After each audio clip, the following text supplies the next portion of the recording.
Capon Bridge in Capon, West Virginia on June 30th, 2001, and there's E.J. Twyman holding his first fish. What do you think there, dude? I think I did pretty good. Reel him up so I can see him on film there. Is that enough for a sandwich? Yeah.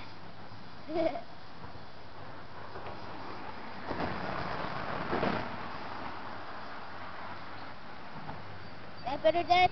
Yep. Alright, let's catch some more. Let's catch a big one. Okay. Where to put it, Dad? Here he is, that great fisherman, E.J. Twyman, on June 30th, 2001, holding a nice little smallmouth bass. Is that enough for a sandwich, E.J.? Yes, it is. Alright. Let me get a close-up of it. Oh, yeah, dude. The big fisherman. Now, E.J., you gonna take it off the hook? No. Why not? You can't be a part-time fisherman. Huh? Huh? You can't be a part-time fisherman. He's trying to get away there, dude. Yeah, he's trying to get away. Hold on. I'll take him off the hook.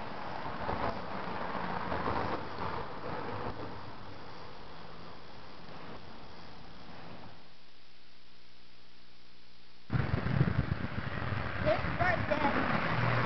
The fish keep on going under the seaweed, and they keep on playing around, and they keep on picking at the bait.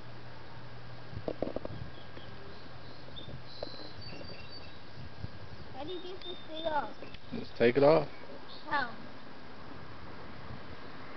Hold on, I'll help you. There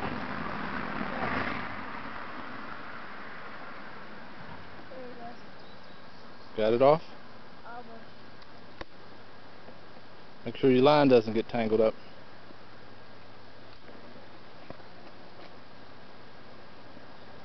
Still got the bait? Yep. Okay, hold on. You're at the top of the pole, your line is twisted.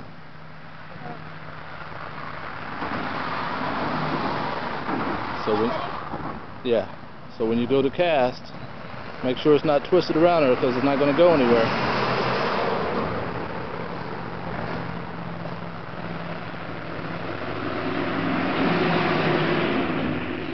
Hold on a second. Hold on. Let me help you out there. Here we have the First Church of God in Christ on Paxton and Water Street. It's Mom's church. Church she belonged to before she passed away. Over here is the post office. And over to my left here is the Walden Methodist Church. It's been here for a long time. Of course, the surrounding buildings have been torn down. Used to be houses all right next to this church. Right next to the church used to be, oh, let's see, the Garland's house. Wow, it's hard to remember what was standing here. On the other side of it was the Majors, Joe Major's house, Uncle Joe. And also to the left here you had the Walker's house and Russell Clay's house, which used to be Leonard Allen's house.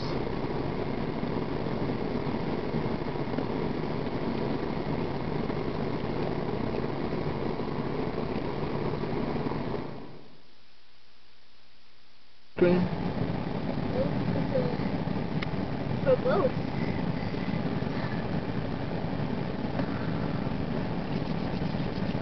Some of the last of the older buildings still standing that you can recognize from when you were a kid. And some of them were about ready to be torn down. Here's part of the river wall that used to stretch all the way up and down Back Street. We used to walk the river wall, climb over the river wall, built or little tree houses slash sheds over the river wall. If you go further down the wall, there used to be a cherry tree that we used to walk the wall and go into the backyard of Mr. Jinx Walker and Maggie Walker's and pick cherries. We had to walk the wall to do it because Mr. Jinx was not too happy about us picking his cherries.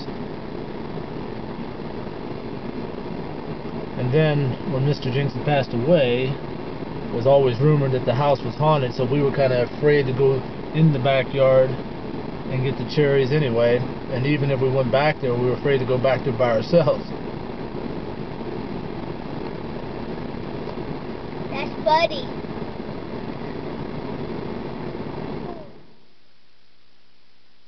Here's a city filtration plant. It's been there for a while. Jack Poland used to run that thing. I don't know who runs it now.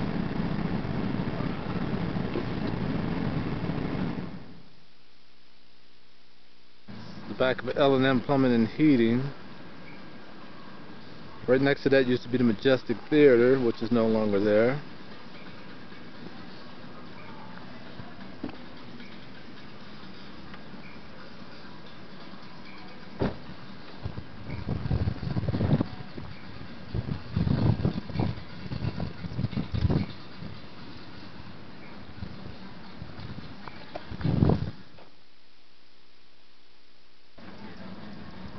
That used to be the Piedmont Garage. I guess something's still going on there. Used to be owned by the Clarks amongst other people.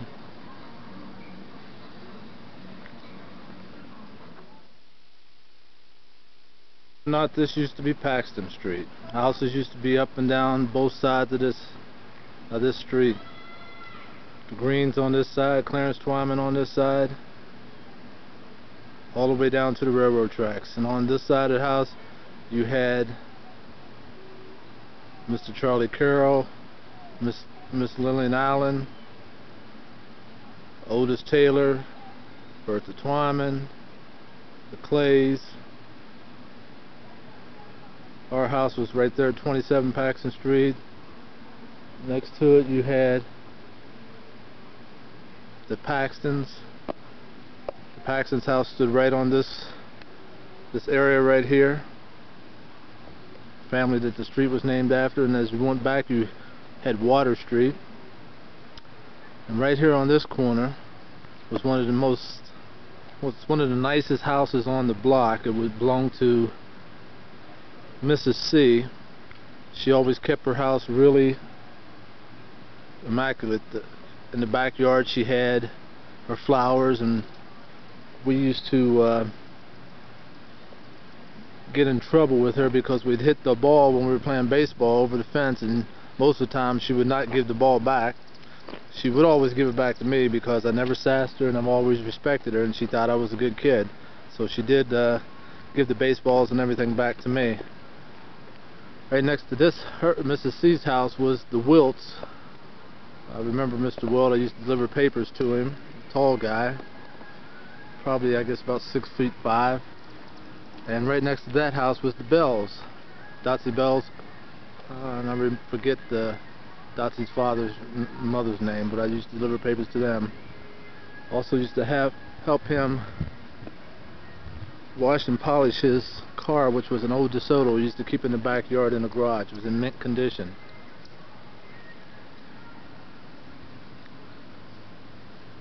And over to the left there is the apartment building, the first apartment that I ever had, and that's where Rhonda and I lived when we first got married.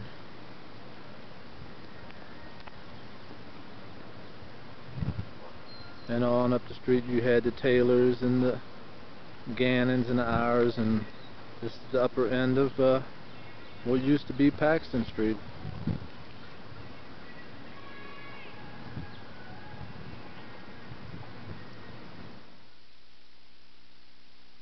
The corner where the Broadwaters used to live. Right around the corner was where the Likens used to live.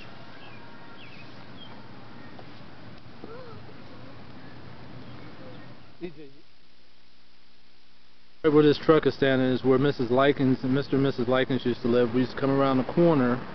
She used to always stop us and ask us to go to the store for her, and she would always give us a nickel. The funny thing about it, when we were 16, 17 years old, she was still stopping us and asking us to go to the store and offering us a nickel to go. We always did it just out of respect. Here are two little doorways that we used to hide around the corner and jump out and scare each other when someone was unexpected about someone hiding in the doorway there.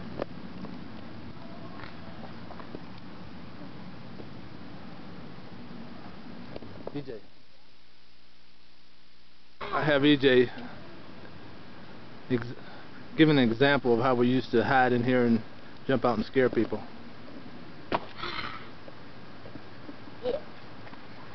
Okay, that's good. A lady by the name of Miss Nellie Trash used to live here, and as we come around the corner, boy, she used to let us have it. Throw hot water on us and everything. She had a rhyme. She used to jump out and call us niggers, and we used to have a little rhyme for her, and it goes, we once had a dog and his name was Thrash. Said we'd rather be a nigger than old white trash. She said that? Was she white?